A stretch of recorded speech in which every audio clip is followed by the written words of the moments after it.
¿O qué libro? No, ya la veo bien. ¿Es así? Sí, gracias. Ya tengo aquí.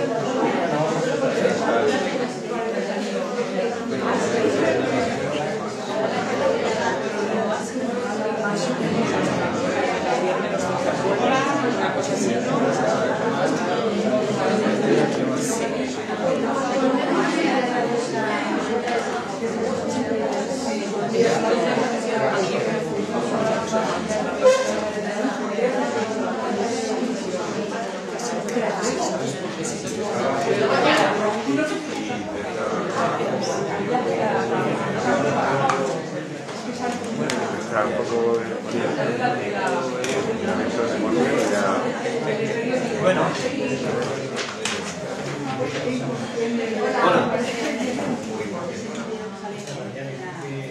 Hola, buenas tardes.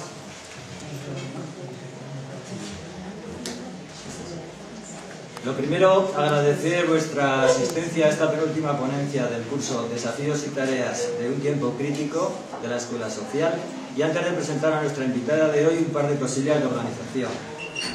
Como el tiempo va que vuela y el curso ya termina en mayo, hemos repartido una hoja de consulta para recoger vuestras aportaciones y opiniones sobre los temas a tratar en el próximo curso, así como una pequeña encuesta. Agradeceríamos la que implementéis y entreguéis lo antes posible. Podéis hacerlo abajo en la librería diocesana o a algún miembro de la Junta, o como fecha tope, la próxima charla el 8 de mayo. Bien, quedan también algunos ejemplares del libro La rúbrica de Martín Landa, que nos lo regaló el autor, que están atrás y que los podéis recoger a la salida gratuitamente. La ponencia de hoy tiene por título Condiciones para una convivencia democrática, derechos humanos, bien común, normalización y reconciliación. Y para exponerla está hoy en la Escuela Milagros Rubio. Buenas tardes, Milagro, bienvenida. Gracias por estar aquí y por tu trabajo de colaboración. Bien, sé que Milagros no necesita presentación, es sobradamente conocida. En su currículo académico es diplomada en Filología Hispánica y su mérito, su conocimiento, su currículo es sobre todo extenso en compromiso social, que también lo plasma en su poesía. Tiene asimismo una gran capacidad de comunicación verbal y escrita. Sabemos que es concejala en el Ayuntamiento de Tudela desde 1979, siempre representando a una izquierda que con sus aciertos y errores se afana por mantener un compromiso moral y ético con la política, y que personalmente huye de todo privilegio y beneficio que de la política se pueda obtener. Cree en la solidaridad y en el humanismo y prefiere no entrar en las órbitas del poder. Su trayectoria de vida ha sido siempre desde el compromiso, la solidaridad y la defensa de lo que cree justo, canalizándolo a través de los movimientos sociales y de las instituciones públicas. Y no ha sido una trayectoria precisamente fácil y cómoda. Solo ella y su círculo más cercano conocen los problemas, sinsabores y también enormes satisfacciones que ha tenido y sigue teniendo en esta labor tan necesaria y hoy tan degradada que es la política.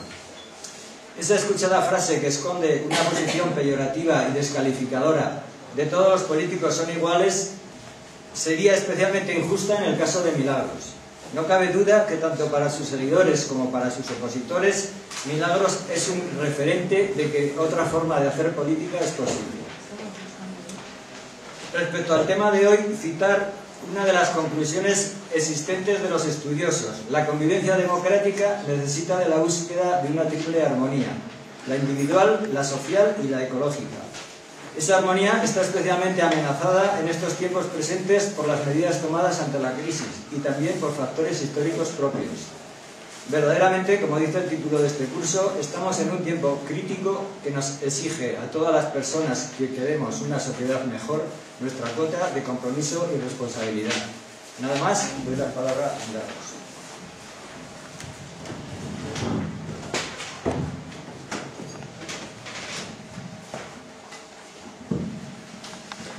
Muchas gracias, en primer lugar, por poder estar aquí haciendo unas cuantas reflexiones con vosotros, con vosotras, un año más, y luego por esa presentación tan cariñosa que siempre da pudor escuchar cuando se es tan parcial, tan afectivamente parcial, ¿no?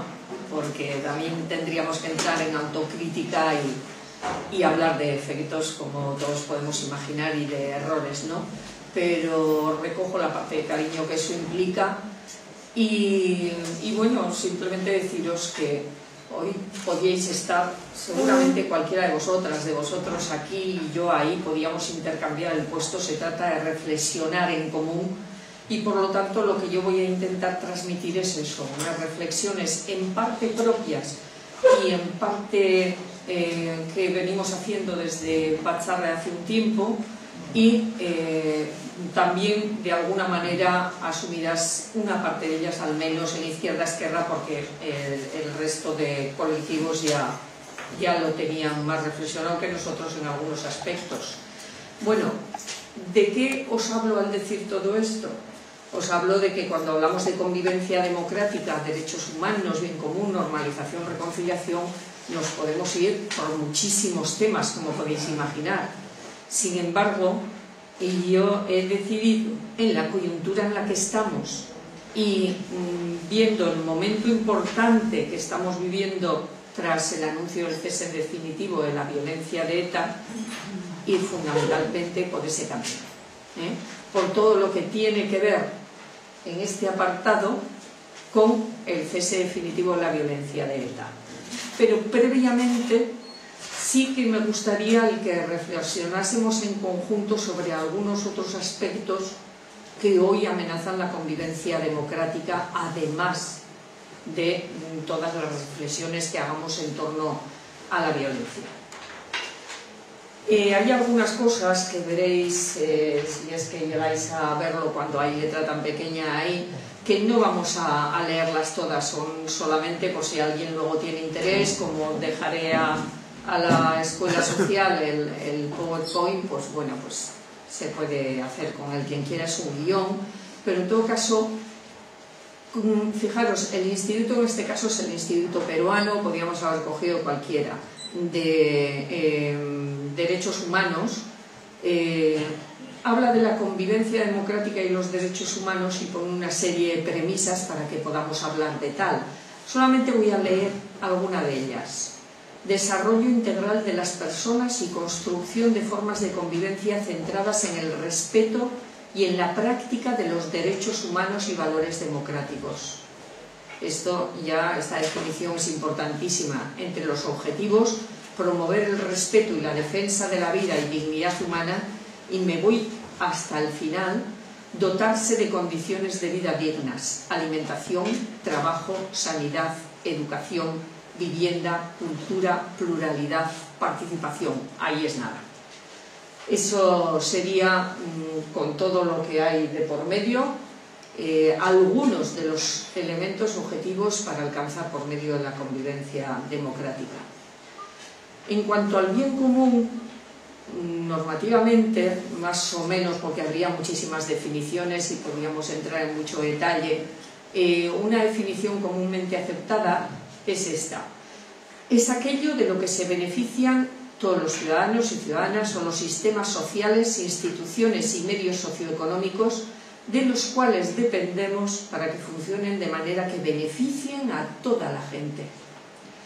Simón Bolívar decía: son derechos del ser humano la libertad, la seguridad, la prosperidad y la igualdad. La felicidad general, que es el objeto de la sociedad, consiste en el perfecto goce de estos derechos.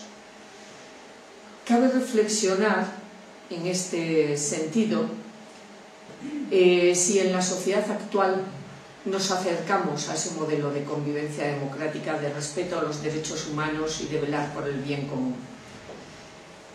Antes de pasar a ver cuáles son las principales amenazas en esa dirección, respecto a normalización y reconciliación, ya que estaban en el título de la charla, simplemente una mención diciendo que, luego luego hablaremos más de esto aplicado a la violencia, se trabajan y aplican intentando curar o restañar heridas en la convivencia democrática por motivos de diversa índole: lingüística, cultural, religiosa, de género, económica.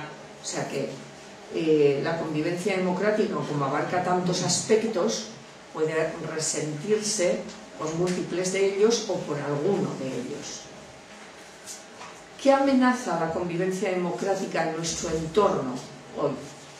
Por supuesto, violencias diversas, con argumento político, de género, torturas estructurales. En las estructurales entran laborales, pobreza, en fin.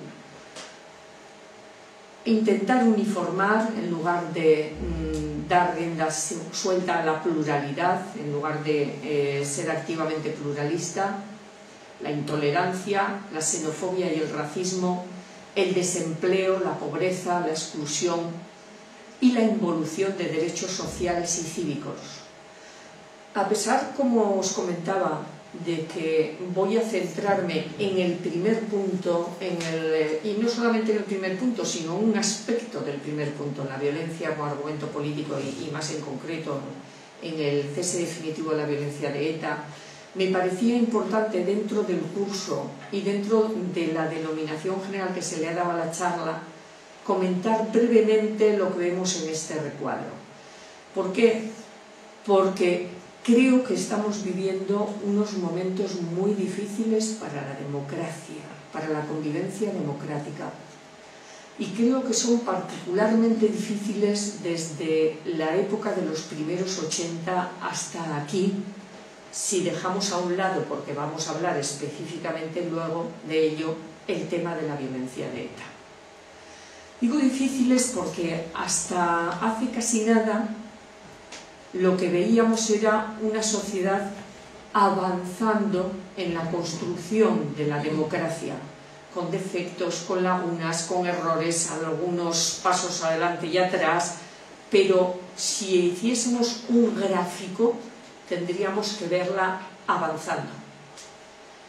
Inclusive no estoy hablando solamente de momentos en los que el gobierno español ha podido tener un gobierno de izquierdas, un gobierno de derechas, no, independientemente de eso, eran años en los que los movimientos sociales, la política, la gente en general con muchas lagunas, nos íbamos dotando de una consolidación del sistema democrático y por ello mismo quizás también paradójicamente nos íbamos acomodando y dejando de participar en ocasiones, lo cual era el mayor de los peligros. Durante años ha sido el mayor de los peligros para la convivencia democrática y para el sistema democrático en sí, la falta de participación ciudadana, bien fuese por la falta de impulso que se le haya dado desde los poderes públicos, pero también por la propia acomodación de los sujetos que somos nosotras, nosotros mismos,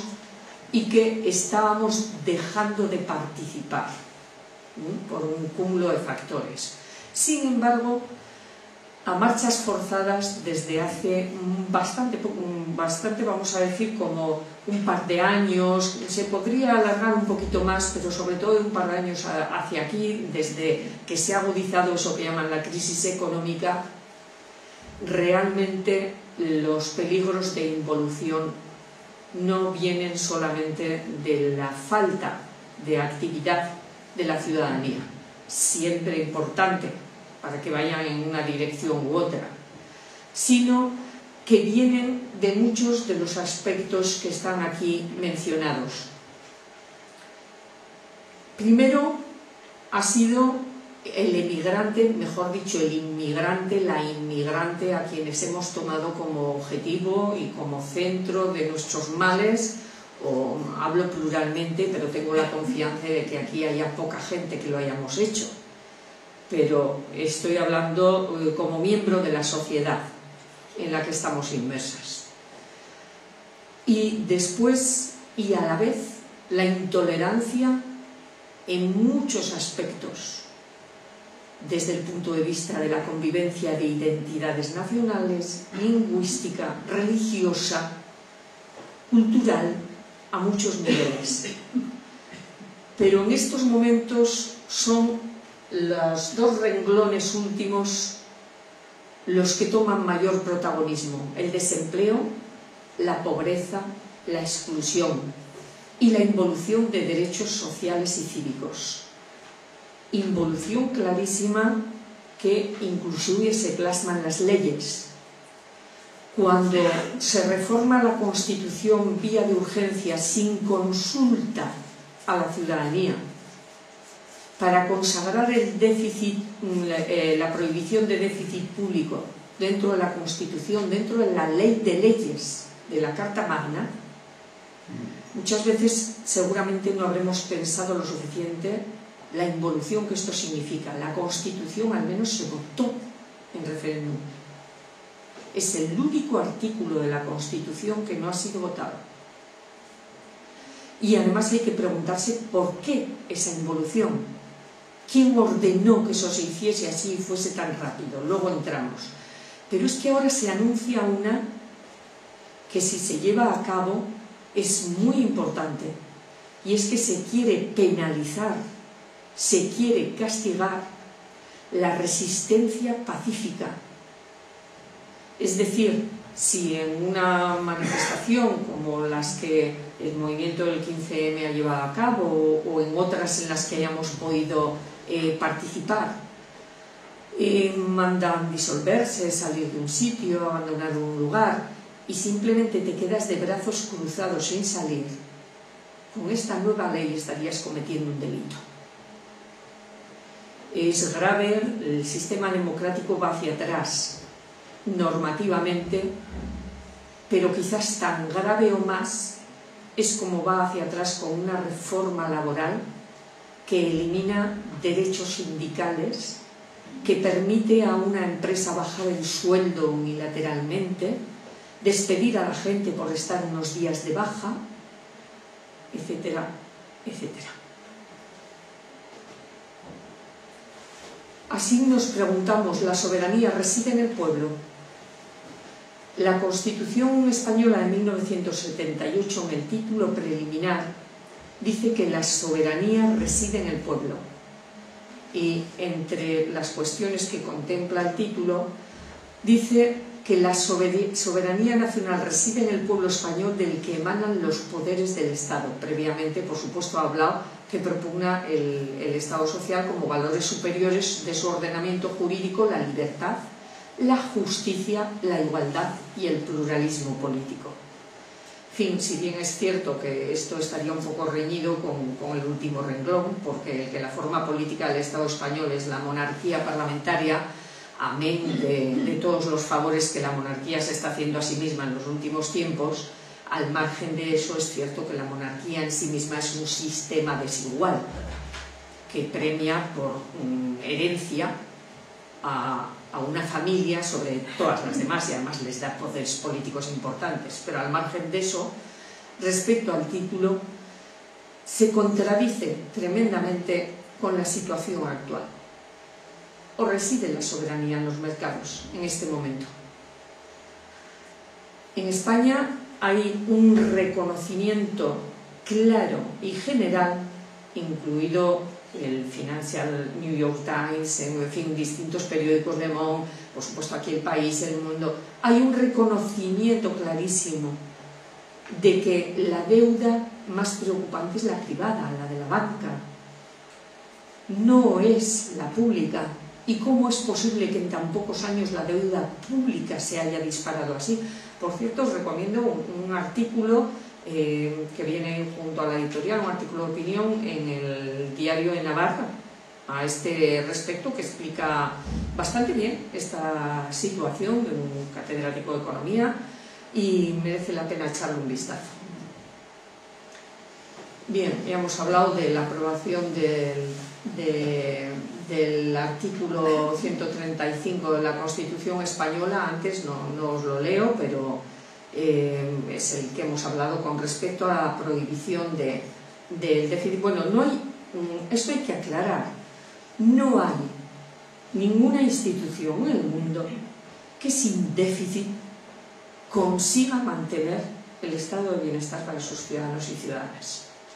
Por supuesto, la deuda de Estados Unidos es infinitamente superior a la del Estado español.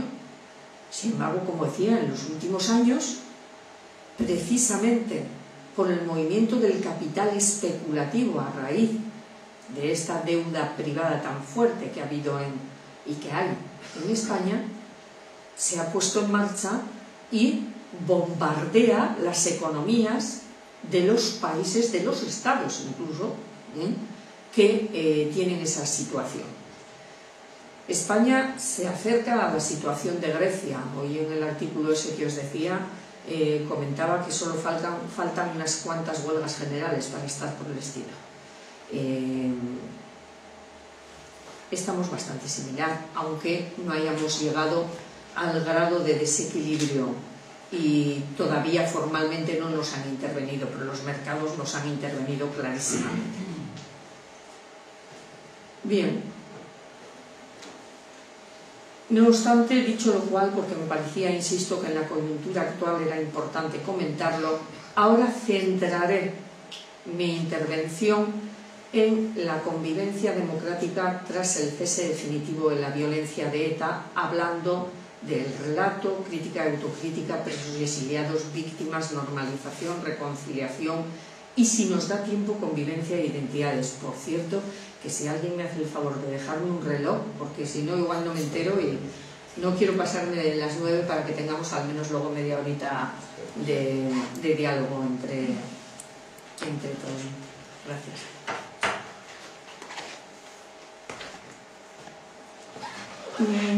Aunque aquí tengo escrito más, ya digo, por si alguien luego tiene interés en ver el guión más pormenorizadamente, voy a pasar bastante rápido lo que es el relato que hace la izquierda Abertzale de la existencia de ETA y lo que hace la propia ETA, pero sí voy a comentar 2 o 3 rasgos para fundamentar posteriormente la crítica que creo que hay que hacer al respecto. La izquierda Abertzale lo que dice es que frente al bloqueo del gobierno ha tomado una vía unilateral, que ha fracasado el estatuto y han triunfado sus tesis rupturistas, tiene una gran capacidad movilizadora y apoyo internacional, que ahora va a defender el mismo proyecto que antes, pero con otros medios, y que con esos otros medios va a haber una presión mayor sobre los estados francés y español con su fuerza electoral también. Justifican a ETA por lo que llaman el conflicto, subliman a sus miembros y los tratan como héroes y bueno, pues hacen su propio análisis de oferta de paz desde los últimos 15 años. ETA dice que con su cese definitivo ha habido una derrota de la estrategia del Estado, mantenimiento de sus objetivos políticos sin embargo, y que ahora traspasan la iniciativa a la política, a la izquierda Abertzale. Podrían haber traspasado bastante antes, la verdad. Bueno, que da igual que gobierne, según ellos, el Partido Socialista o el Partido Popular, reivindican plenamente su pasado, no hay el menor atisbo de autocrítica ni de arrepentimiento, y dicen que actualmente no hay nada atado a pesar del acuerdo de la propia ETA de cese definitivo de la violencia y que todo está en manos de la ciudadanía vasca y la izquierda Abertzale para hacer moverse a los poderes, que hay que tomar una solución colectiva con respecto a presos y exiliados, es decir, piden una amnistía, no admiten compromisos de los presos sin la autorización de ETA. Con respecto a las víctimas, por primera vez han reconocido el sufrimiento que ha conllevado la acción armada de ETA, pero se niegan, como antes decía, a condenar su historia y recuerdan que también hay víctimas del Estado. Hablan como causa de todo ello de un conflicto político que precisa de soluciones políticas y que pasa por la territorialidad y el derecho a decidir, y auguran un futuro prometedor.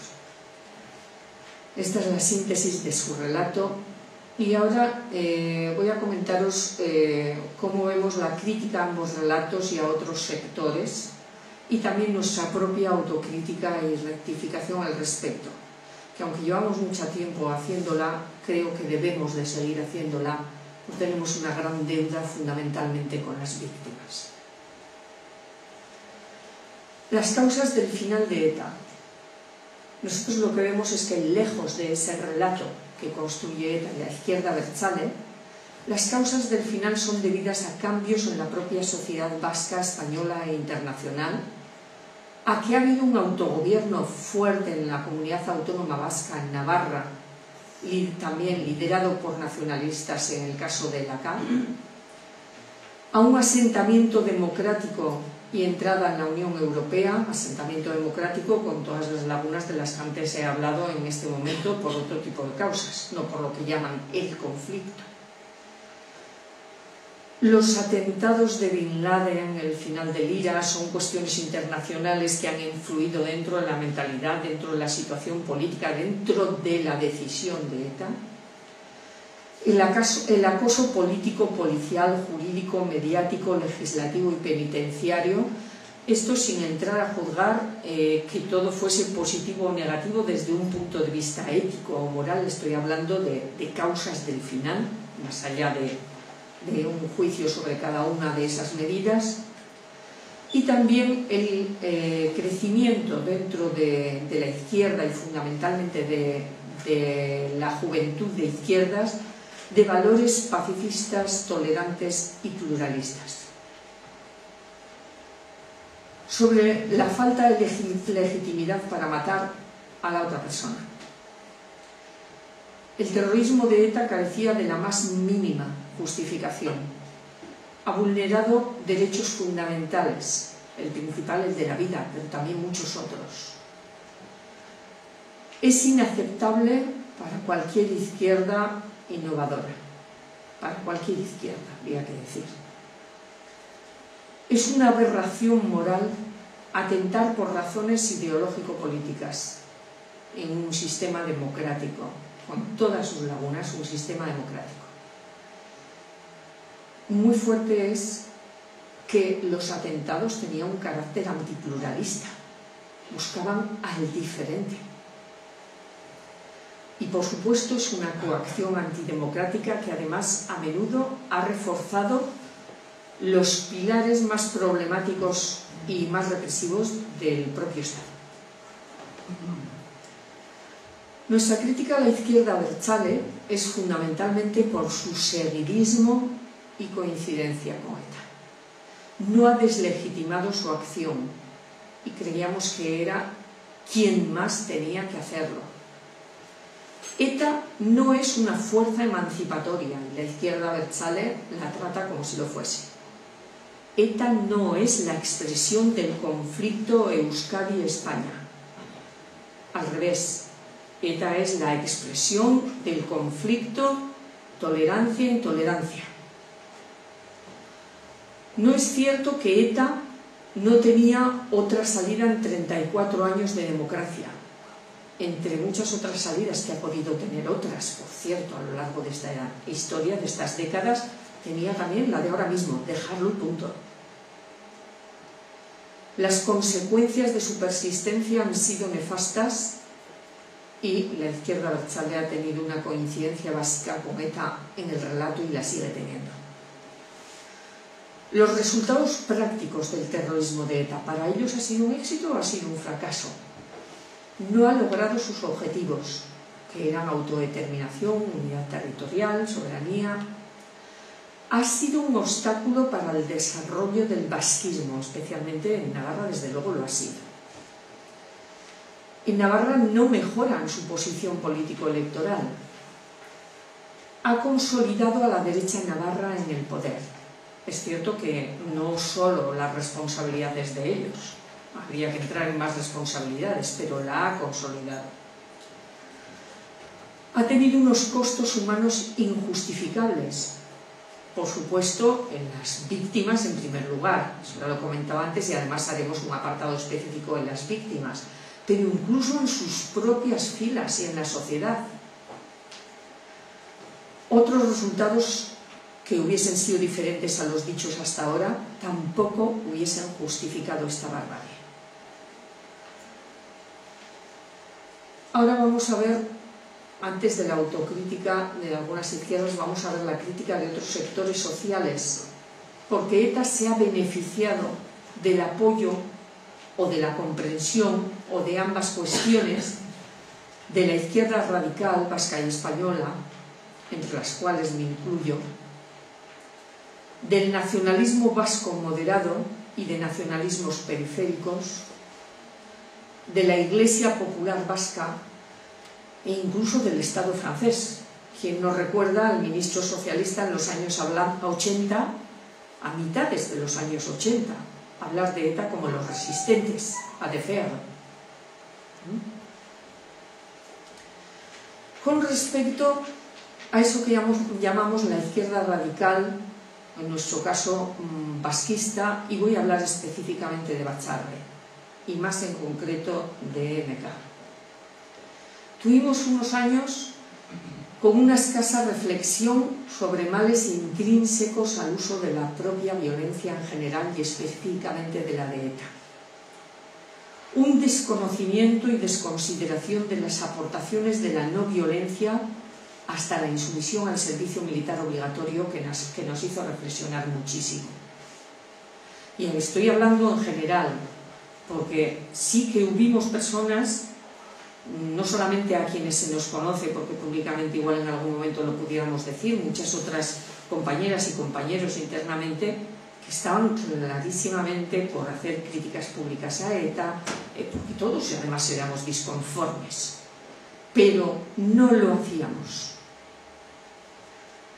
Teníamos un cierto misticismo, un mito, en torno a eso que llamábamos la violencia revolucionaria, dentro de la cual considerábamos que podía estar en unos años ETA.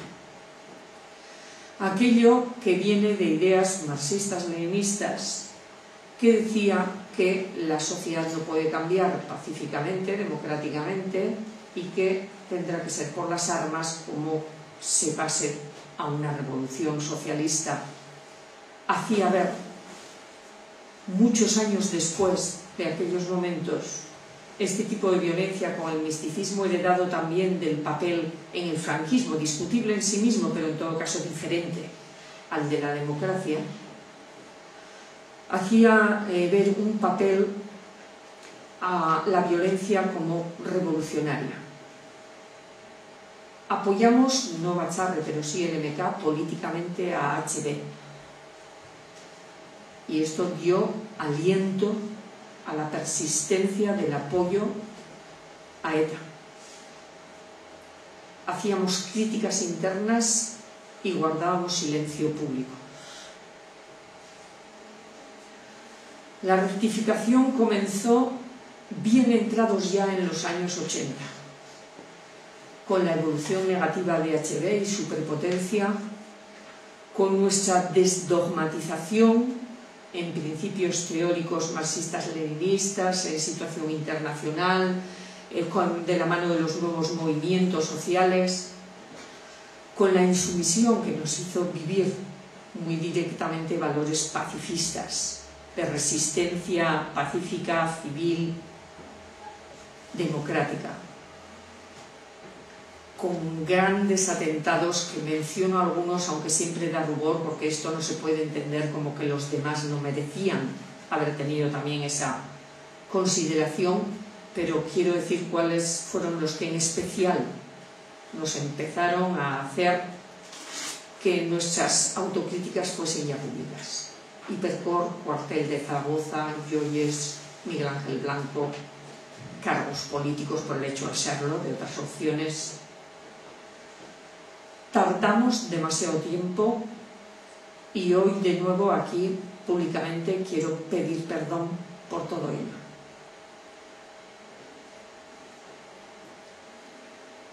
Sobre las víctimas, dice Iñaki García Arrizabalaga que el duelo del terrorismo no se cierra mientras no se hace justicia. Iñaki García Arrizabalaga, os voy a comentar brevemente quién es, algunas personas ya le conocéis, es hijo de un señor que era un delegado de Telefónica y que murió en los años 80 en un atentado cometido por los denominados comandos anticapitalistas, comandos autónomos anticapitalistas, una escisión de ETA. Él dice que al principio no podía sentir otra cosa que odio. Por cierto, estuvo en Tudela presentando un libro en la UNED, quizás algunas tuvisteis oportunidad de verle. que al principio solo podía sentir odio, pero cuando tuvo 2 hijas, que ahora tienen aproximadamente 8 y 11 años o algo así, cuando tuvo sus 2 hijas, pensó que no podía dejarles esa herencia. Y se convirtió en un pacifista activo que, bueno, si toda víctima merece, por supuesto, nuestro respeto, nuestra reparación y nuestro afecto, en mi caso concreto, desde luego, una víctima que es capaz de dar este paso, lo que merece es todo tipo de admiración. Es preciso el reconocimiento de la dignidad y restitución moral de las víctimas, la reparación social, institucional, económica, judicial. Me voy a parar un momento en esta línea, porque normalmente pensamos en las víctimas, y ya es bastante, desde luego, que al menos empecemos a hacerlo así, como víctimas de ETA. Pero no han sido solamente víctimas de ETA. Han sido víctimas también de todo un entorno y sector social que las ha estigmatizado. Todavía hay muchas personas que han salido del País Vasco y no se atreven a volver, no porque desconfíen de lo que parece, afortunadamente parece, porque todavía no se ha disuelto el cese definitivo de la violencia de ETA. No se atreven a volver porque hay poblaciones en las cuales se les mira más como si fuesen victimarios que como víctimas, bien sea por su uniforme, por su profesión, por sus ideas, por lo que sea. En el relato tiene que quedar muy claro, por la memoria de las víctimas y por el bien de todos, que los miembros de ETA no eran héroes, eran terroristas. Es preciso construir un relato que contemple con memoria, verdad y justicia lo sucedido. Va a haber múltiples relatos, hay que tenerlo en cuenta. Va a ser prácticamente imposible llegar a un relato único, pero yo comento lo que desde nuestro punto de vista consideramos que debe tener en cuenta ese relato. No puede haber olvido, ni justificación de ETA, ni equidistancia, y sin embargo hablaré de otras víctimas, pero no podemos tratar con equidistancia cualquier violencia y cualquier situación. No olvidar para no repetir. Es preciso educar a generaciones jóvenes en las bases para una convivencia desde la verdad y firmeza en este relato. El rechazo a la vulneración de derechos humanos desde cualquier lugar, sin equidistancia, pero, y aquí entro a lo que antes decía, también sin olvidos. Grupos armados ha habido el que más daño ha causado, aunque no sea más que por el número de atentados y de muertos y por su larga persistencia, ETA. Ha habido también otros. También grupos de extrema derecha y parapoliciales y vulneraciones de derechos humanos desde el propio Estado, fundamentalmente en el cometido de la lucha antiterrorista. Recordemos el GAL, las torturas y otros tipos de abusos. Hay muertos policiales que todavía no han visto reconocido para nada ningún tipo de derecho. Quiero recordar, ya que estamos aquí en Tudela, Gladys del Estal. El ayuntamiento, por unanimidad, hay que decirlo, por unanimidad de todos los grupos, derecha, izquierda, todos, pidió al Congreso de los Diputados ese reconocimiento como víctima de Gladys del Estal. Pero su familia, con lo único que cuenta, es con un certificado de que murió por parada cardíaca.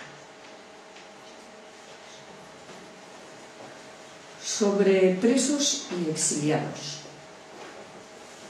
ETA quiere una salida rápida y el gobierno no se mueve nada. Algunas propuestas para empezar. Nosotros consideramos que puede darse y sería conveniente una libertad ya de detenidos del entorno de la izquierda abertzale no vinculados orgánicamente a ETA. Estoy hablando, por hablar de un personaje muy conocido, de Otegi. Hablo de más, de todos los que más o menos sabemos que pueden tener esta consideración. del acercamiento a cárceles próximas. La dispersión es una medida que, insisto, aprobada por unos, rechazada por otros, responde a un momento político concreto y a una situación terrorista concreta, no a la actual. La libertad de enfermos incurables y la derogación de la doctrina Parot. El nudo gordiano. Las víctimas no pueden ser humilladas. No puede haber impunidad. Lo que ETA, la izquierda abertzale piden, no puede darse. Finalizada ETA, sí puede darse una revisión del tratamiento penal y de presos, pero siempre individual, no colectiva, partiendo del reconocimiento del daño causado. Pueden darse, como se han dado en otros lugares, situaciones en las cuales de manera individualizada, que no lo he puesto ahí pero es muy importante, individualizada, se contemplen las situaciones, se revisen penas, se revisen no impunidad. No puede haber una amnistía. Sería volver a rematar a las víctimas. Sí debe haber conversaciones entre el Estado y ETA, no sabemos de hecho si las estará viendo más allá de lo que digan los medios y la prensa. Sí debe haber y las habrá conversaciones para las cosas que tengan que ver a este respecto. No negociación, no esto a cambio de. El final de ETA, más allá del anuncio de cese definitivo, el final, que aún no ha sido porque no se ha autodisuelto, tiene que ser incondicional. Incondicional.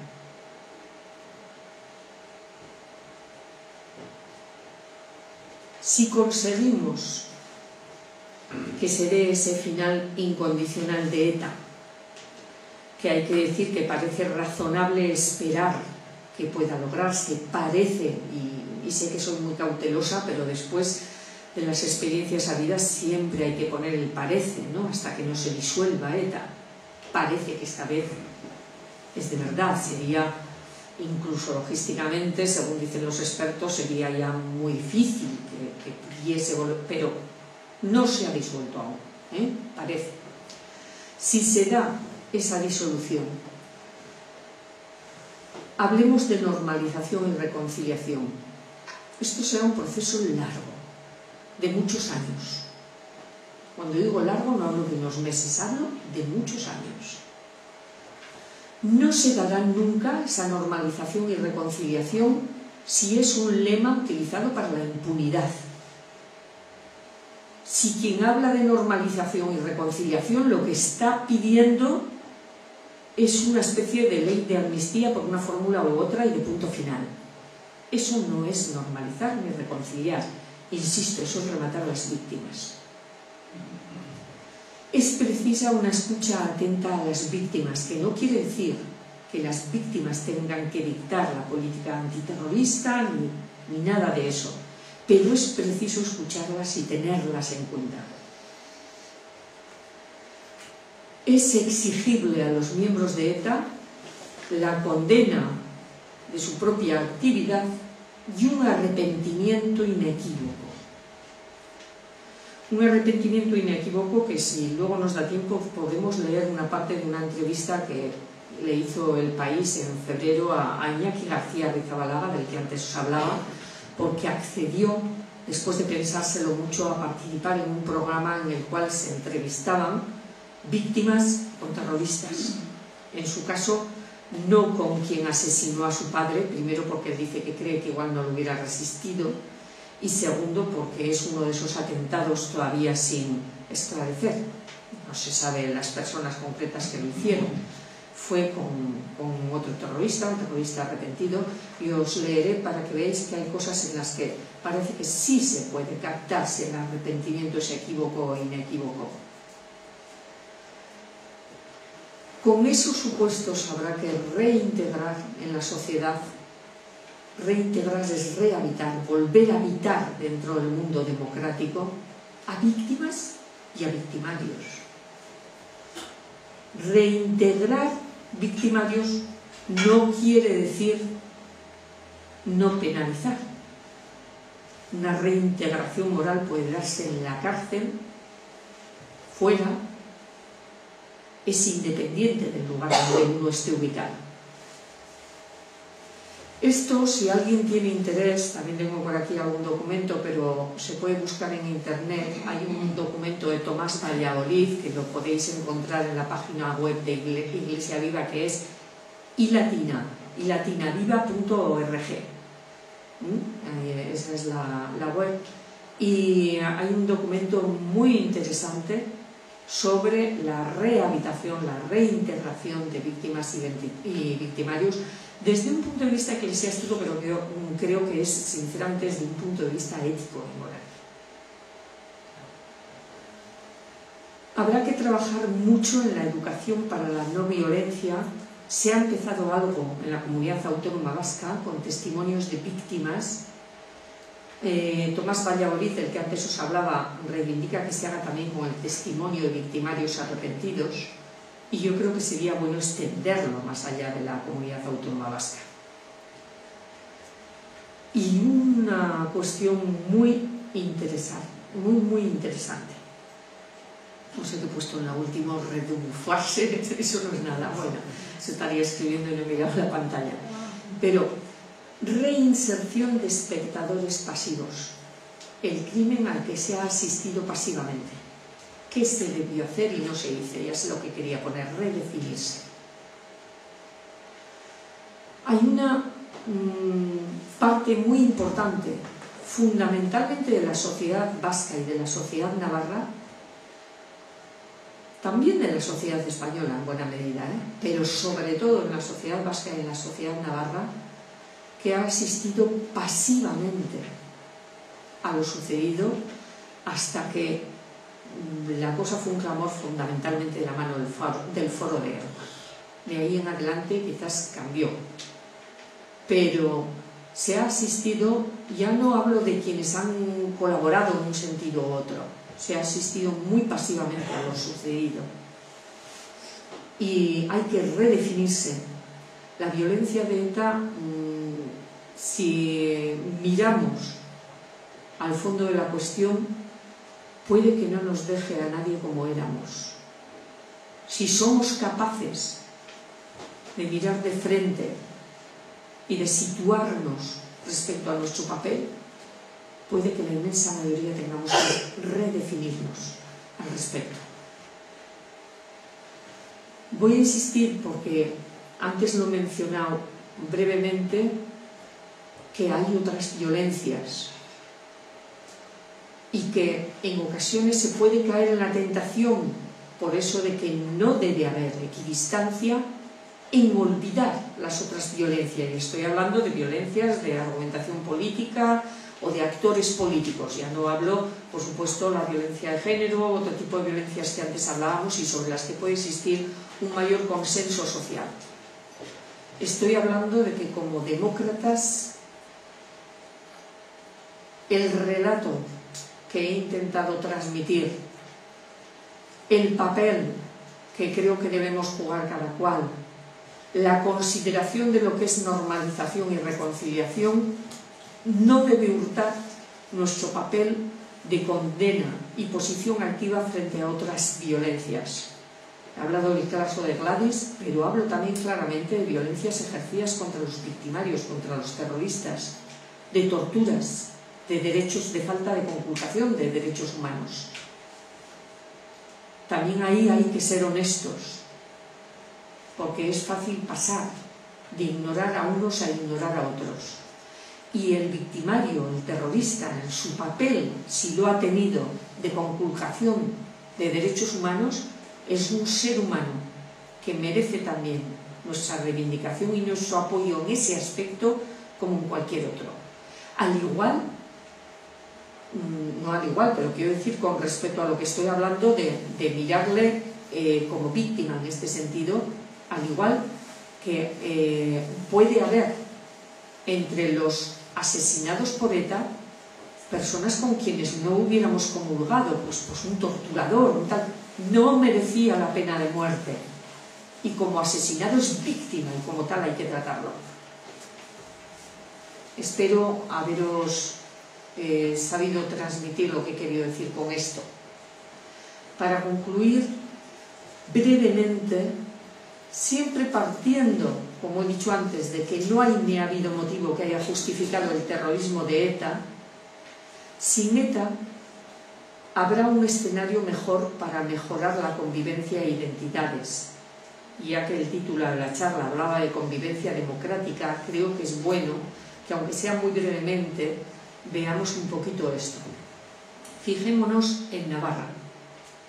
Desde el poder, lo que se hace es un gobierno para la mayoría sin atender a las minorías, sin tener en cuenta los derechos y reivindicaciones y forma de sentirse y de vivirse de las minorías identitariamente. Sabéis que Navarra es una comunidad pequeñita, pero con una riqueza y una pluralidad de identidades tremenda. Hay quien se siente solo navarro, quien navarro y español, quien navarra y vasca, quien solo vasca, quien solo española, quien... En fin, hay un cúmulo de maneras de sentirse identitariamente, entre las cuales las principales, oponiéndose entre sí en muchas ocasiones, serían la española, la navarrista y la vasquista y abertzale. Pues bien, desde el poder, insisto, se trata la regla de la mayoría y no se atiende a las minorías. Desde ETA se ha promovido un proyecto uniforme y además mediante el asesinato. En democracia, nuestra consideración es que debe garantizarse el derecho a la diferencia y la pluralidad. Eso sí, desde los valores compartidos. Es decir, tendrá que haber una regla de la mayoría que prime. Lógico, si no, no podríamos convivir. Pero, sin embargo, si tomamos el respeto a la otra, al otro, como eje vertebrador, con concesiones mutuas, Navarra puede ser, aunque no esté exenta de conflictos, una comunidad plural, integradora y tolerante. Esto tendría que alcanzar al tratamiento que se hiciese de las lenguas, de las relaciones institucionales y órganos de colaboración, de los símbolos y banderas, de los convenios fronterizos y transfronterizos. Todo esto es revisable en democracia y, bajo mi punto de vista, conveniente para promover una buena convivencia en Navarra. Una comunidad que tiene 2 idiomas, ¿por qué tiene que marginar uno de ellos? Tampoco la inversa, por supuesto. Pero si tenemos una riqueza cultural y, sobre todo, una existencia real de identidades diversas, ¿por qué no tratarlas con mimo, asentando, mimando lo que nos une y con tolerancia y un pluralismo activo, fomentando medidas que hagan sentirse en su casa también a quienes de alguna manera tienen opciones diferentes? Navarra es pequeña, pero cabemos todos. También cabe una reforma del Estado autonómico, no la que propugnan los mercados, no me refiero a esa. Me refiero a que cabe en democracia todo. Cabe que alguien pues trabaje, por supuesto, por un proyecto soberanista y que el Estado sea confederal, que permita la autodeterminación, que cabe todo en democracia. Lo que no podía caber es con la sombra alargada del terrorismo. Y lo que se tiene que aceptar desde cualquiera que tiene una opción, y fundamentalmente de quienes, como en este caso en Navarra, vasquistas, estamos en minoría, es que estamos en minoría. Aceptarlo no quiere decir renunciar, como decía antes, a que haya un tratamiento respetuoso de nuestros símbolos, de nuestras propuestas, debatir, trabajar. Un día pueden cambiar las condiciones o no, las mentalidades o no, pero en todo caso siempre partiendo, insisto, del respeto a la otra opción como eje vertebrador y de las concesiones mutuas. Y bueno, esto es lo que he querido transmitir mediante la reflexión, las enseñanzas que queremos sacar, el respeto a la memoria, la justicia, la educación, que es lo que hará que las nuevas generaciones puedan mantener un relato fiel y digno para las víctimas y sobre todo con la intención de que nunca más nadie asesine a nadie por sus ideas.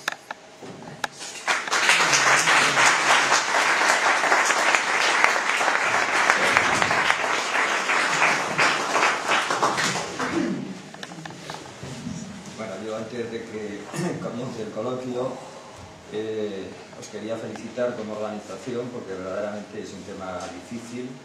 El reconocer errores siempre es duro y creo que la autocrítica ha sido sincera y, como digo, en un tema difícil y tan delicado, pues cualquier tema, pues no sé, se puede complicar, ¿no? Entonces, dar cabida al coloquio. Como es especialmente sensible, pues yo pido el máximo respeto a todas las intervenciones y cuando queráis.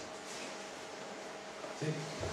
Bueno, pues en primer lugar, darte la enhorabuena, Milagros, por tu excelente exposición. Me ha parecido una reflexión nacida muy de adentro y eso pues te enorgullece. Pero si me permites, te tengo que meter un poco el dedo en el ojo, porque, claro, yo como tudelano he tenido un sentimiento desde hace mucho tiempo que quizás no tenga la oportunidad de manifestártelo, y es que nos hemos privado de un ayuntamiento diferente al que tenemos, diferente al ayuntamiento de azules o de rojos descoloridos, que en alguna ocasión también hemos tenido. Y es que nos hubiera gustado, por lo menos a personas como a mí, y seguramente a mucha gente, tener un ayuntamiento, pues por ejemplo, encabezado por ti. Y esto, ¿por qué quizás no ha ocurrido y no las he hecho partícipe en esta reflexión? Quizás por ese posicionamiento que en el pasado tuviste, o tuvo Bacharre, pues cercano a Echeve, y además, como tú bien decías, de no levantar la voz en alto, ¿no?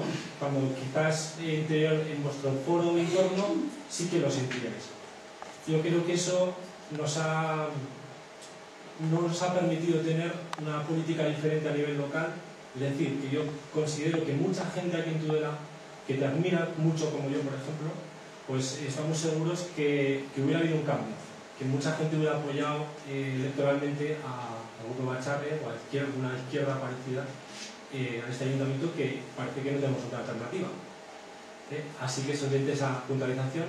Y luego, en otro orden de cosas, también quería comentarte respecto al tema de la negociación que dices tú directamente, que no hay cabida. Yo también mantengo esa misma posición.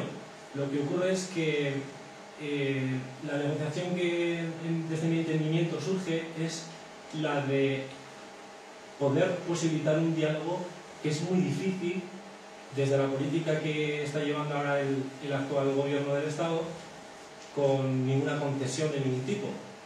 Yo quiero decir, como un sinónimo de negociación, pues simplemente establecer un debate muy abierto y sincero, que creo que es bastante complicado. Y con esto quiero decir que claro, ETA tiene que dejar las armas definitivamente, tiene que desaparecer, eso es algo obvio para todos, pero tampoco se pueden dejar de hablar muchos asuntos como la cercanía de los presos o lo que decías tú, el victimismo por ambos lados, ¿no? El daño que tanto que se ha hecho desde ambos lados, que parece que no se va a posibilitar desde el gobierno que tenemos ahora. Esa era mi reflexión.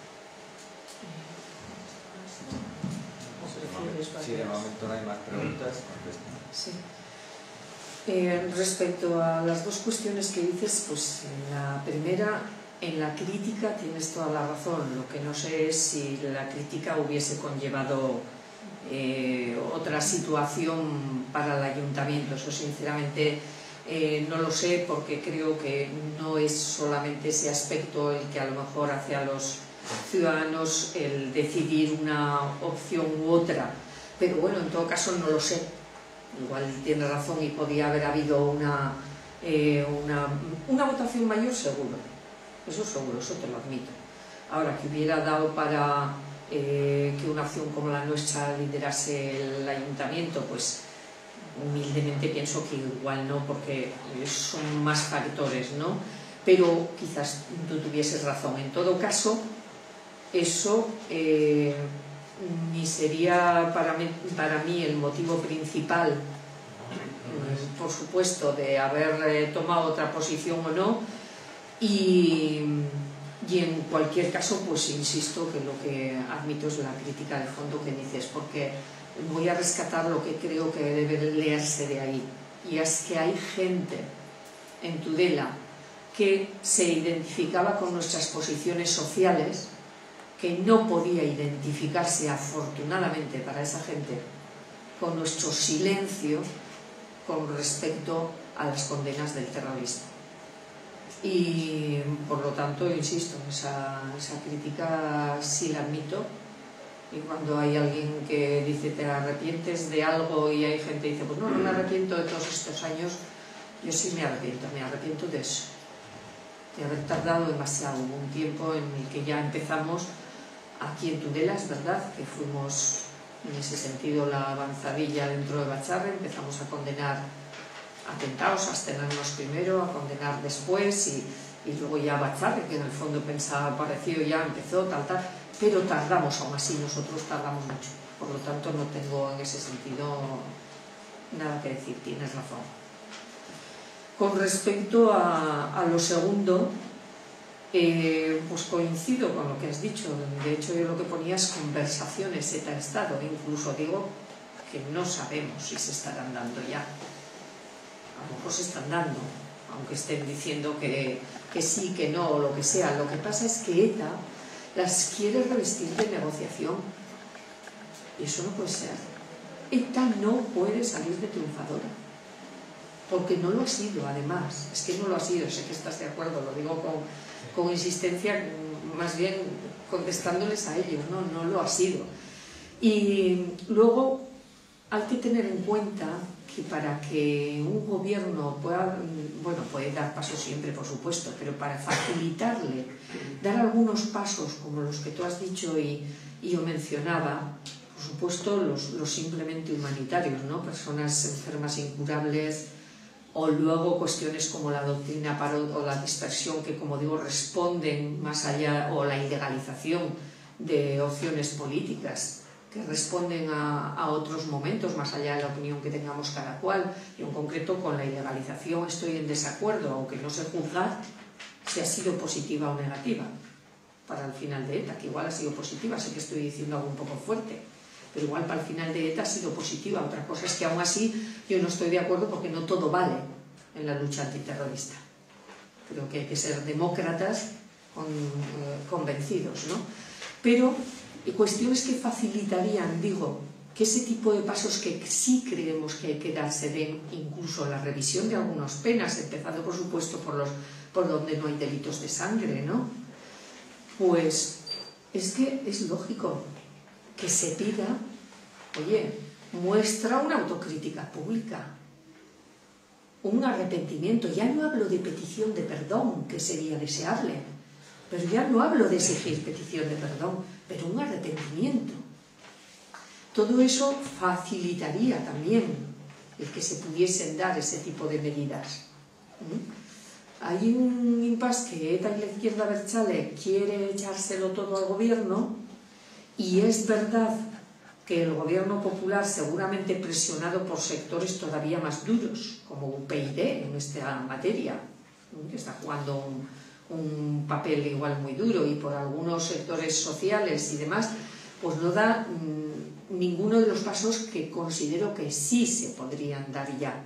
Pero también es verdad que es que no ayuda nada el que no se adopten este tipo de actitudes. Ayudarían a este gobierno o a otro que estuviera, ayudarían a este tipo de actitudes. Ignacio. Sí, yo estoy de acuerdo con lo que ha dicho Milá. Yo creo que hay que matizar cosas, ¿no? Yo estoy de acuerdo que, bueno, pues que tardamos en manifestarnos y tal, pero hay gente, pues bueno, ahí está el GAL, ¿no? Nadie, y eso lo inventaron, resultadamente sabemos quién. no ha habido un pedir perdón, un arrepentimiento, nada de aquellos que lo crearon, ¿no? El GAL desapareció, hubo gente que se la cargó y punto. Tampoco ha habido un arrepentimiento de aquel que dijo después de asesinar a 6 trabajadores en Vitoria, la calle es mía. ¿No? Entonces yo creo que hay más cosas, hay más gente que se tiene que arrepentir. A nosotros nos han pasado factura por esto, por mirar a otro lado. Pero hubo mucha gente que estaba mirando a otro lado cuando lo del GAL. Se miraba al otro lado cuando se sabía que habían muerto gente en comisarías torturadas. Cuando la policía en una carga mataba a obreros, la transición fue muy dolorosa. Y había un gobierno que aún sucesores de esta gente están en el gobierno y no se han arrepentido de esa transición, no la quieren vender como democrática. Y quedan impunes los hechos de Vitoria, lo de Germán, lo de Gladys, lo de Montejurra, ¿qué más de algunas sedes? Todo se ha quedado impune. Los asesinatos del GAL, la mayoría de ellos. Únicamente hay condenas por el secuestro de este que se equivocaron. Entonces, yo creo que también desde nuestra posición tenemos que exigir arrepentimiento a otra gente. Yo estoy de acuerdo, el tema es delicado, y ya si hablamos de anterior, las cunetas de Navarra, aún hay gente desaparecida en este país, ¿no? Tendrían que arrepentirse y son los que están en el gobierno los herederos de aquellos. Y hace pocos días se murió Fraga, que tenía mucho que ver con el gobierno franquista. Fue ministro bastantes años y no se arrepintió. Y tuvimos que aguantar en la televisión como el gran demócrata, el padre de la Constitución, y a tragar. Entonces, yo, y hablo personalmente, pues bueno, a mí cuando vi a raíz de que ETA deja las armas y tal, aparece como asesinados por ETA el Melitón Manzano, el Carrero Blanco, digo, hostia, no se me va a venir a hablar a mí el champán que me topé cuando Carrero Blanco.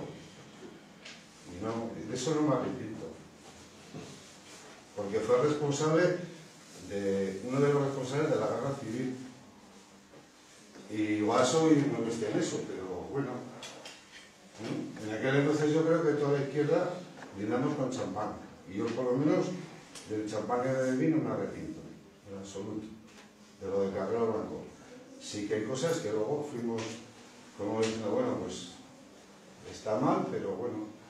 O el Melitón Manzano, un tío que se drogaba para torturar a trabajadores, no a terroristas de ETA, trabajadores normales, que estaban defendiendo una boda general o un puesto de trabajo. Entonces, no sé. Yo creo que en este tema hay mucho que matizar, pero por todas las partes, por todas las partes. Simplemente no, es un matiz de continuidad con esto, es un matiz simplemente. Me parece que precisamente para que estos horrores y errores nunca vuelvan a suceder, estos horrores, nunca jamás, es por lo que hay que, lo que decía Mila antes, de que evidentemente tiene que ser procesos largos, muchos años, y que incluir de la ley de punto final. Y hasta ahora, como el 36 ha sido la ley de punto final, con muchas cosas, y esto no puede terminar en eso. Simplemente es un matiz. Saludos. Si es lo mismo, porque si no te importa, me gustaría poder comentar. A ver si es de lo mismo, sí. No sé. Tiene que ver con la charla. No, pero de lo que comentábamos Ignacio y Mariano. Bueno, sí, casi podría ser lo mismo. No sé cómo le vas a contestar, pero yo un poco empezando por el genérico de la introducción de la charla, las alusiones a la Constitución española y enraizando esa introducción con la ponencia, por así dijéramos ya como tal, pues me gustaría, no sé, tampoco es que me conozca la Constitución de cabo a rabo, pero sí que, bueno, tengo cierta idea de que en la Constitución española ya se hilvanó cómo iba a ser la transición española, ¿no?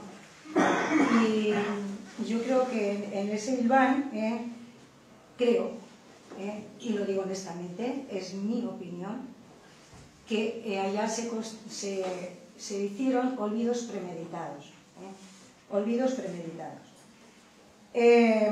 Pienso que hace pocos tiempos, y lo ha señalado también, se ha revisado la Constitución cuando ha interesado a quién y para qué. Entonces, eso nos lleva, o me lleva a mí personalmente, y todos mis respetos para las víctimas de ETA, o sea, yo no quiero hacer comparaciones, pero sí quiero profundizar y llegar a una verdadera normalización y reconciliación, tenemos que partir de una premisa, y es la igualdad. La igualdad, si no hay igualdad y hay parientes pobres y parientes ricos a la hora porque ahora se lleva más, o porque ahora ha cambiado, y digo, matizo, que no quiero comparar una cosa con la otra, pero todas las violencias engendran mucho odio, y si no se curan bajo un tratamiento de igualdad, esté quien esté en el gobierno, en el poder, para mí no va a ser posible ni la normalización ni la reconciliación. Entonces, sinceramente, si alguien se está sentando a hablar sin arreglar de raíz el tema del terrorismo de ETA o de Estado, que para mí también supone, no sé, pero es un nivel de terrorismo bastante más alto, el terrorismo de Estado, y no digamos ya el terrorismo dictatorial. Entonces parece que se cargan tintas con un tipo de violencia, no quiero decir por la exposición tuya, sino porque, no sé, si es tu intención, realmente no estaría de acuerdo contigo, pero yo creo que cargar tintas sobre un tipo de violencia, olvidando otras, que han sido construidas y hilvanadas con olvidos premeditados, bajo mi opinión, me parece que no podemos hablar con sinceridad de que vamos a intentar hacernos, pésame Señor, la normalización, porque hay muchos perdones que pedir, y yo pido lo que haya hecho, no he matado a nadie, he tenido, tengo y tendré unas ideas de izquierdas basadas en los derechos humanos. No he matado a nadie, pero me he sentido agredida montones de veces y nadie me pide excusas. Entonces, para hablar de normalización, reconciliación, creo que hay que partir de una igualdad en el trato, esté quien esté en el poder, y cargar tintas con responsabilidades. El que más tiene, más tendrá que dar explicaciones. No quiero decir nada. Si pregunta o tu opinión sobre este tema, ¿no? Luego pregunto otras cosas de este tema, pero va sobre sí, sí, mejor porque así avanza. Bueno, primero agradecerte por tu autocrítica en lo que has dicho. Consideras que honestamente es una crítica, porque, bueno, si a una persona ya le cuesta, pues a un político yo creo que le cuesta más hacerlo, ¿no? Entonces, respondiendo un poco a lo que es el recuerdo en el tiempo, pienso que yo entiendo que cada una persona puede llevar en su mente, en su sangre, algo que ha vivido, y coincido contigo que esto es cuestión de mucho tiempo. Coincido en que esto es cuestión generacional y que tenemos que ser conscientes que, puesto que esto va a ser así, primero hacernos conscientes de que va a ser generacional. Una vez que somos conscientes de eso, intentar que no se repita. ¿Qué implica eso? Pues vamos a ver, yo voy a poner un ejemplo. Si un padre es alcohólico, imagino que a su hijo intentará que no lo sea. Pues vamos a ver si a la próxima generación les cortamos un poquito si podemos, y a la siguiente tendrá menos, y llegará un momento que es cuestión de tiempo, ¿no? Yo considero que es así. Y soy optimista en ese sentido, con los pasitos que se van dando, ¿no? A no ser que haya una marcha atrás, y esperemos que no la haya. Y entonces, bueno, pues responder que comprendo a las personas que tienen recuerdos, pero que pienso que las personas deben reflexionar y decir, oye, para que no ocurra voy a aportar a mi generación, voy a aportar a mis hijos, vamos a dejar lo mismo que decía este señor con sus hijos, del odio, ¿no? Pues vamos a hacerlo de... Yo soy esa opinión, vaya, sin más. Muy bien, cuando contestas y seguimos después.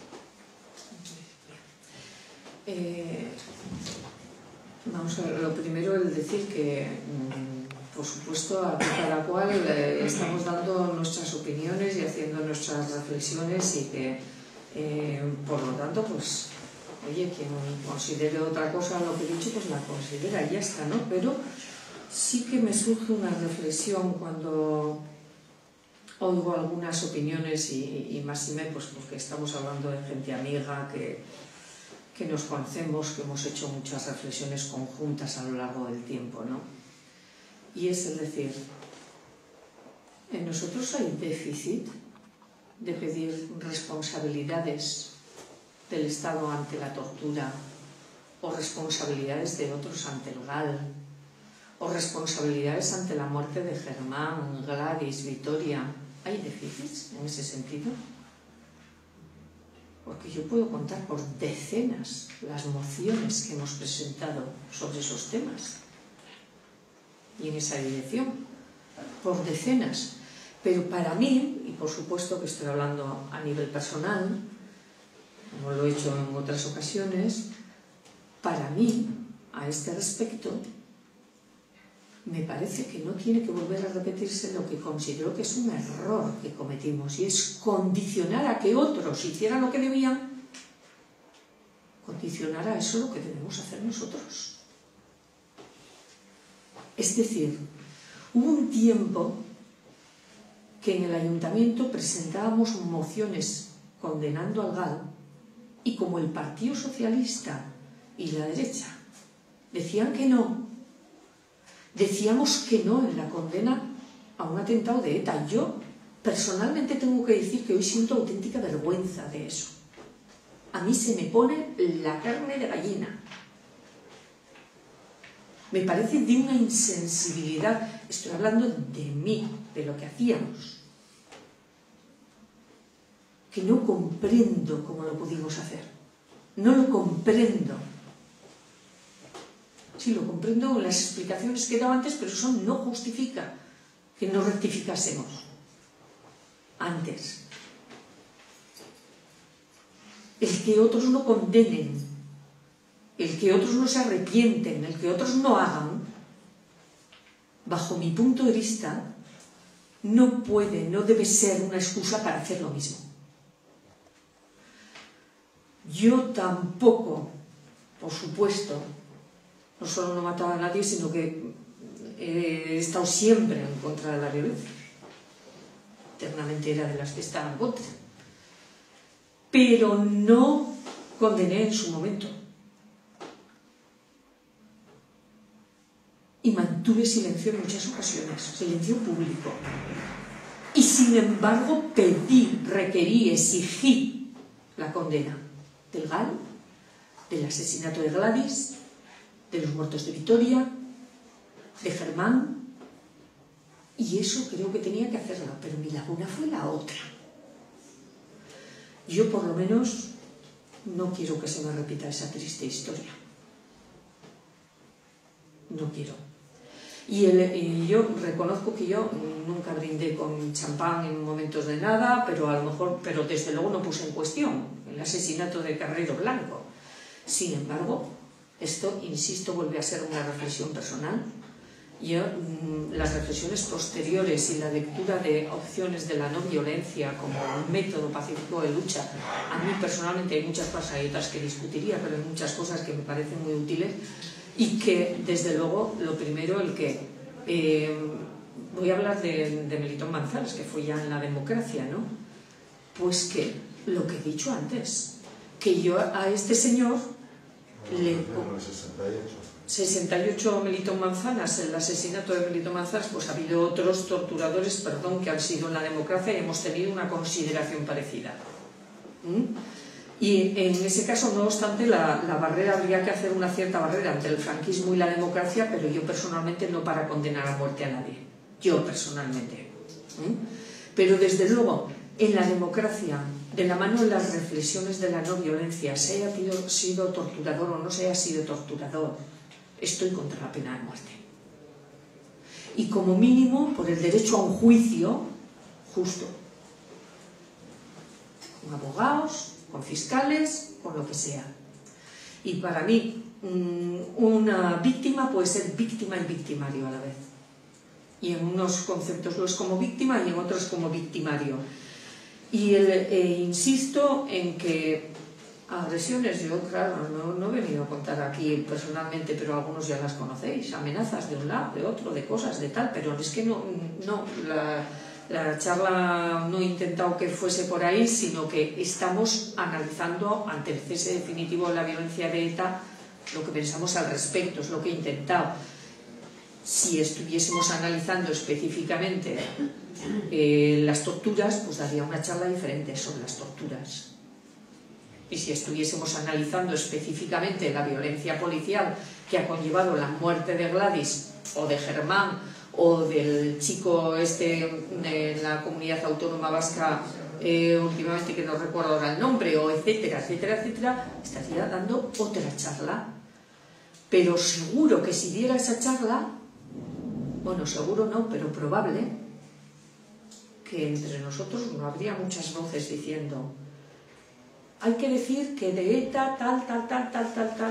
No, yo creo que muchos de nosotros no tenemos ningún déficit para que se sepa que condenamos la violencia parapolicial, el terrorismo de extrema derecha, otras violencias estructurales. Nuestro déficit va por otro lado, por lo menos el mío.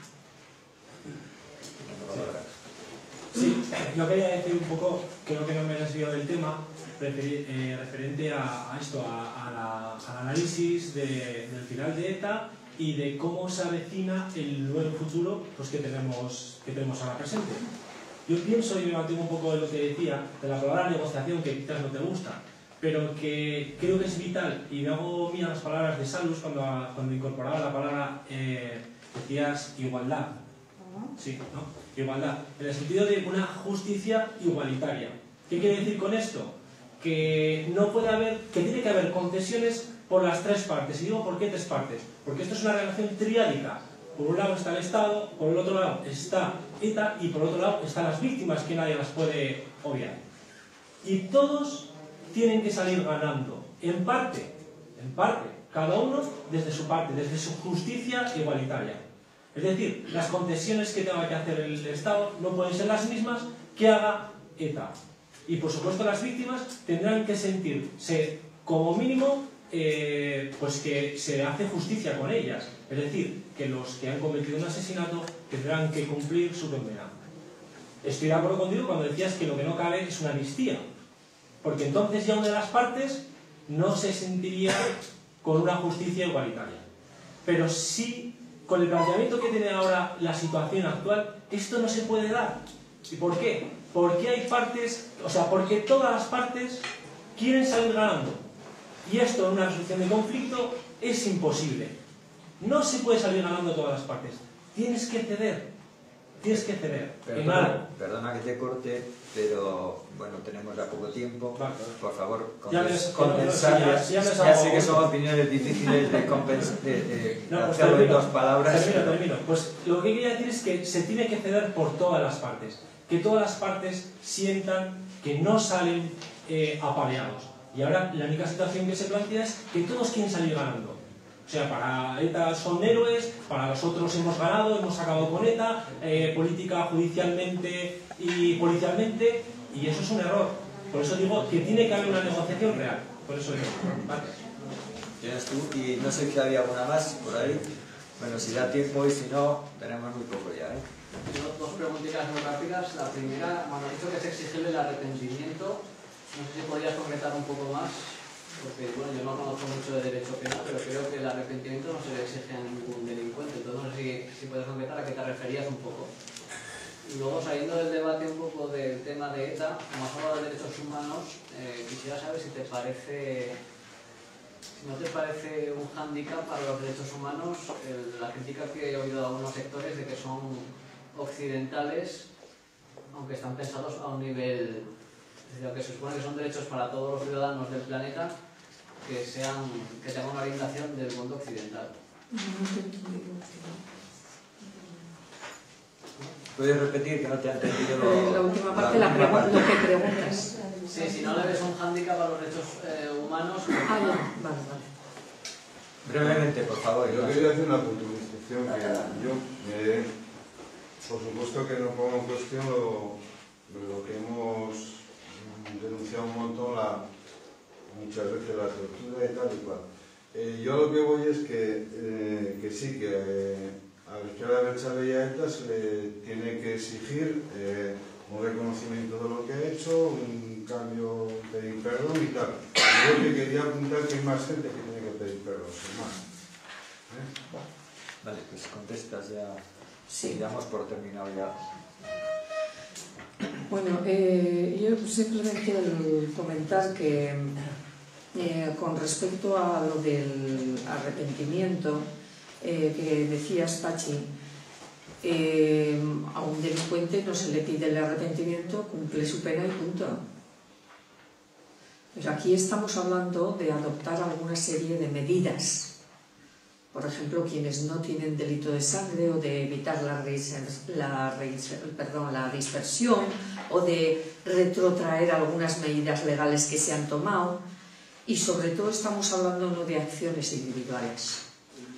De acciones individuales con una justificación, entre comillas, colectiva, muy teorizadas, etnicistas, selectivas en sus objetivos, con un criterio etnicista y antipluralista, y que lo que queremos es ver cómo las generaciones futuras van a contar este relato para, como antes se decía desde otras intervenciones, con tiempo y con educación, que no se repita esto.